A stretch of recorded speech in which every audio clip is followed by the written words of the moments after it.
محمد صلی علی رسول کریم اما بعد اعوذ باللہ من الشیطان الرجیم بسم اللہ الرحمن الرحیم یا ایھا الذین آمنوا اتقوا اللہ وکونوا مع الصادقین آمنت باللہ صدق اللہ مولانا العظیم وصدق رسولہ النبی الامین الکریم ونحن علی ذلک لمن الشاہدین والشاکرین والحمد للہ رب العالمین۔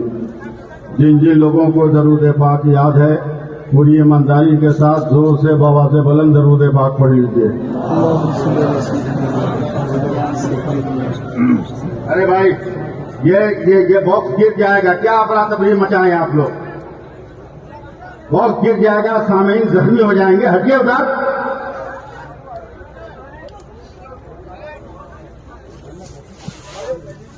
چلیے وہاں سے پیچھے چلیے۔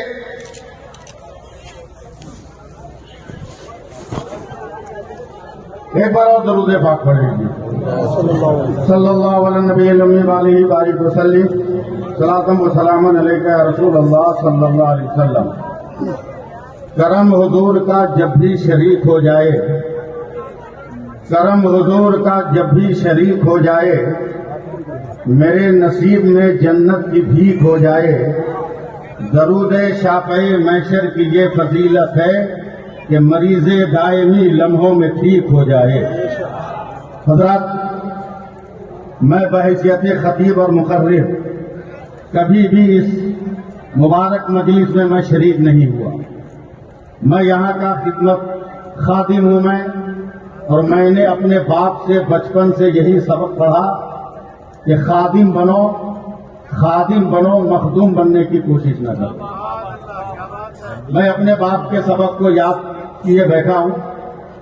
بس تاریخ کے پڑھنے سے صرف ایک بات عرض کروں گا 2-4 منٹ کے اندر۔ ایک بار حضرت محمود غزنوی نے اپنے دربار میں اعلان کیا کہ میرے دربار میں کوئی ایسا ہے جو مجھے حضرت خضر علیہ السلام کی زیارت کرا دے۔ سناٹا چھا گیا پورے دربار غزنوی پر۔ بڑی دیر کے بعد ایک بہت کمزور دبلا پتلا انسان کھڑا ہوا کہ سرکار اگر اجازت ہو تو یہ کام میں کر سکتا ہوں، حضرت خضر کا دیدار کرا سکتا ہوں۔ کہ بہت اچھی بات، کرا دو۔ بولا اتنا آسان نہیں ہے، اس کے لیے 6 مہینہ دریا کے کنارے بیٹھ کر مجھ کو تنہائی میں وظیفہ پڑھنا۔ کہ جا کے یہ عمل کر لو۔ کہ میں غریب ہوں، اگر 6 مہینے کام نہیں کروں گا تو میرے بچوں کو کھلائے گا پلائے گا کون؟ بادشاہ ہند محمود غزنوی نے کہا کہ سرکاری خزانے سے یہ انتظام کیا جائے گا۔ 6 مہینے 10 دن ہو گئے مگر اس کا پتہ نہیں۔ پکاوا کے دریا کے کنارے سے بلایا گیا کہ حضور بہت کٹھن مسئلہ ہے، 6 مہینے کی مدت اور دیجیے تو یقیناً میں دیدار خضر کرا دوں گا۔ حضرت محمود غزنوی نے پھر 6 مہینے کی اجازت دی۔ سال بھر 15 دن ہو گئے مگر اس آدمی کا پتہ نہیں۔ آپ پکڑ کے لاؤ، تلاش کر کے لاؤ۔ جب اسے لایا گیا تو ہاتھ جوڑ کر کھڑا ہو گیا۔ حضور، جب سے میں ہوش میں آیا آج تک میں اور ہوش میں آنے کے بعد میرے بال بچے کبھی پیٹ بھر کھانا نہیں کھائے۔ آپ نے جب اس کام کا ذکر کیا تو اچانک میرے خیال میں آیا کہ کچھ دنوں تک اگر میں آپ کو دھوکے میں رکھ دوں تو کم سے کم میرے بچے سال بھر پیٹ بھر کھا سکتے ہیں۔ غصے میں محمود غزنوی نے کہا، کون ہے جو اس فریب کار کے لیے سزا متعین کرے؟ توجہ چاہوں گا نیچے سے لے کر اوپر تک۔ کون ہے جو سزا متعین کرے؟ ایک درباری کھڑا ہوا، کہا بادشاہ سلامت، اس کے گوشت کی بوٹیاں بنا دی جائے۔ دربار میں ایک آدمی بڑا گورا چٹا کھڑا ہوا، دونوں ہاتھ اٹھا کر کہا سبحان اللہ، بہت اچھا فیصلہ۔ اور کوئی ہے جو سزا متعین کرے؟ ایک درباری اٹھا، اس نے کہا بادشاہ سلامت، اس کے گوشت کی بوٹیوں کو کتوں کے سامنے ڈال دیا جائے۔ پھر وہی گورا چٹا آدمی کھڑا ہوا کہ سبحان اللہ، بہت اچھا فیصلہ۔ اخیر میں حضرت محمود غزنوی کے غلام حضرت ایاز اٹھے، کہا میں بھی کچھ کہنا چاہتا ہوں۔ کہا کہو۔ کہ سال بھر آپ نے اس کے پریوار کی پرورش کی، آپ کے خزانے میں کمی آئی؟ بولا نہیں۔ بولا یہ آپ کو دھوکہ دیتا رہا، آپ کے مقام و منصب میں کمی آئی؟ بولا نہیں۔ کہ پھر سزا دینے کی کیا ضرورت ہے؟ اسے معاف کر دیجیے، اسے معاف کر دیجیے۔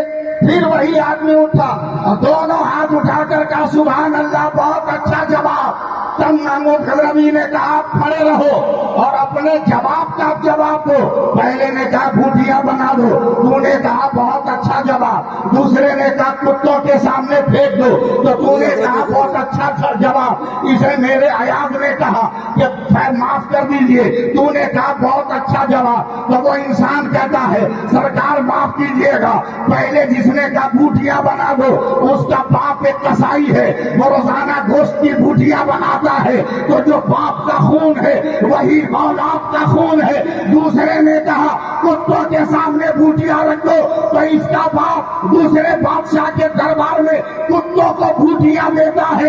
ایاز نے کہا معاف کر دو، تو یہ حسین کا بیٹا ہے اور حسین مجرموں کو معاف کرتے ہیں، اس لیے اس کے خون میں بھی معاف۔ سبحان اللہ، سبحان اللہ، سبحان اللہ، زندہ باد۔ نمک حرام لونڈوں سے کہوں گا، نمک حرام لونڈوں سے کہوں گا، ابے تیرا خون تحقیق طلب ہے، مگر میرے گلزار کا لہو تو تحقیق شدہ ہے۔ کیا بات ہے، زندہ باد، زندہ باد، بولیے زندہ باد۔ فیضان حضور گلزار ملت، فیضان مسوری شریف۔ 2 منٹ اور، کیونکہ میں خود خدمت گار، میں دوسروں کو بولنے نہیں دے رہا، میں کیوں زیادہ بولوں گا؟ 2 منٹ۔ ایک بادشاہ نے کہا حالات سنبھالنے کے لیے تربیت ضروری ہے کہ ماحول؟ حضرت کی دعا کروں، ایک لے کا تربیت، 1 مہینے میں پریکٹیکل ثبوت پیش کرو۔ دوسرے نے کہا حضور ماحول، تم بھی 1 مہینے میں پریکٹیکل پیش کرو۔ 20 دن کے اندر تربیت کا جس نے دعویٰ کیا تھا، اور میں کہہ رہا ہوں اس گنہگار کو نوازیں، 20 دن میں اس نے تربیت کا نمونہ دیا۔ دربار میں 10 دروازے تھے، تالی بجائی، 10 دروازے سے 10 بلیاں آئی، ان کے منہ میں پلیٹ میں موم بتی، بلیاں رقص کرتی رہی، مگر نہ موم بتی بجھی نہ منہ سے پلیٹ گری ہے۔ لوگ تالی بجانے لگے۔ تربیت کا یہ حال ہے کہ بلی پہ نظر ڈال دیا تو اسے تربیت دے دیا۔ ماحول جس نے کہا تھا کہا تو بھی بتا کیا ثبوت ہے؟ کہا حضور میں بھی وقت پر دوں گا، اب یہ پریشان ہے جائے تو کہاں جائے؟ ایک اللہ کے ولی سے ملاقات ہوئی، کہا تم دن رکھ دو، میں ماحول کے لیے ثبوت لے کر آؤں گا۔ آ گئے دربار میں، کہا ماحول پہ ثبوت دو۔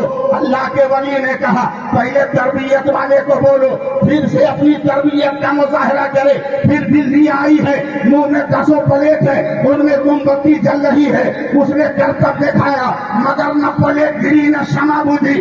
تب اللہ کے ولی نے فوراً اپنے جھولے کے اندر سے چند چوہے نکال کر بلیوں کے سامنے چھوڑ دیا، اور جب بلیوں نے چوہوں کو دیکھا تو اب ساری تربیت بھول گئی، پلیٹ بھی گر گئی، شمع بھی گر گئی۔ میں کہتا ہوں اے فضا خراب کرنے والے چوہوں، ہوش میں آؤ، ہوش میں آؤ، مخدوم کی بلی بھی آفیت کو بھگانا جانتی ہے۔ زندہ باد، زندہ باد، زندہ باد، زندہ باد، سبحان اللہ، سبحان اللہ۔ ہم غلاموں پر للکارا نہ جائے، ہم دیوانوں پر للکارا نہ جائے۔ یاد رکھو اس میں قلم کے بھی شہنشاہ ہیں، اور اس میں جو ہے علم کے بھی بادشاہ ہے۔ یہ ہمارا گلزار نہیں ہے، یہ ہمارا گلزار نہیں ہے، یہ تو مصطفیٰ کی محبتوں کا گلزار ہے، جو خوشبو بھی پھیل رہا ہے تو کائنات مہک رہی ہے۔ سبحان اللہ، سبحان اللہ، سبحان اللہ، کائنات مہک رہی ہے۔ سبحان اللہ۔ میں دوسرا پڑھ رہا ہوں جلدی سے، واہ واہ، اور میری بات ختم، واہ واہ، شاید وزن سے گر جائے، کیا بات ہے۔ مگر سنبھال لیجیے گا۔